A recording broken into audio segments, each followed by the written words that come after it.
obviously in 2010 you were drafted by the Penguins. So whenever you were drafted, were you like, oh, I'm going to be on the same team as Sidney Crosby?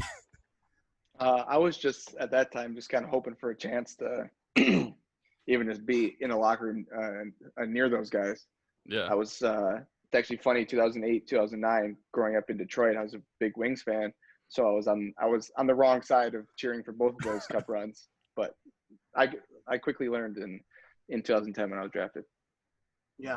Well, we're talking about Crosby. You obviously get to show up to the rink every day and play with him, but also Evgeni Malkin, who you primarily play on the wing with.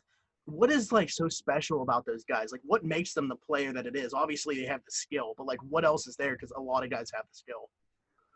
Yeah, I think it's that confidence and the ability to just kind of make something happen out of nothing. When the team needs it, or when the team needs a spark, or the team needs a big play, those guys step up and they make unbelievable plays, and they do it all the time. It's not just a one or two time thing, kind of like a happenstance thing, but they do it all the time, and they've done it for however many years. So it's definitely fun to be able to kind of be on the same team as them throughout the year and watch definitely a handful of highlight reel goals. Do you ever catch yourself, because you're obviously playing with them, but you're obviously a hockey fan too. Do you ever catch yourself in awe, almost just watching them play?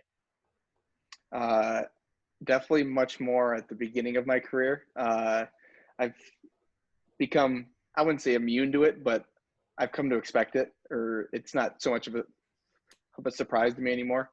But it's definitely fun to watch. You kind of see some unbelievable plays, and you kind of come back and either you're on the bench and watching, or you come back to the bench and you just kind of sit there like a little kid giggling, like, wow, that was awesome. So obviously they're two very different centers, even though they're both superstars in their own right. So what are the differences of playing on both of their lines as a winger? As a winger with Geno, I think it's just you got to try and create space for him. He loves to have the puck. He loves to kind of find that open ice and then make plays from there.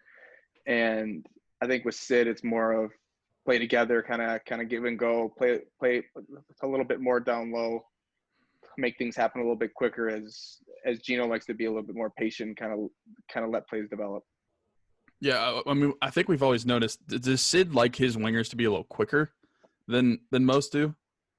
Who knows? Because I mean, it seems like whenever he's playing, it's like a north and south game with him a lot. With Geno, a lot of it is going back and forth, side to side as well.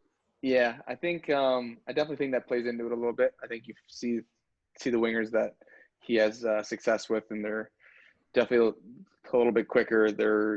They like that give and go game, those kind of little plays, and then you see Geno. He's been really good with guys who can create space with him, or guys who can get open once things happen, and who can score goals like a James Neal type of guy. Mm-hmm. So whenever I was looking up stuff for this interview, I saw a picture of you when you were younger. You were probably, I would guess, 12 or 13 years old, and it was a hockey picture, and you were wearing the number 87. Were you a big Sid fan when you were growing up? Where did you find that? Yes, honestly, that's unbelievable, because nobody has brought that up to me in any interview I've done, anything. Nobody's seen that or brought that up. You heard it here first. I know, seriously. Growing up, I played for a team called Honey Baked out of Michigan, and one of the older teams, I'm assuming he was the same birth year as Sid, 1987. That's why he wore 87.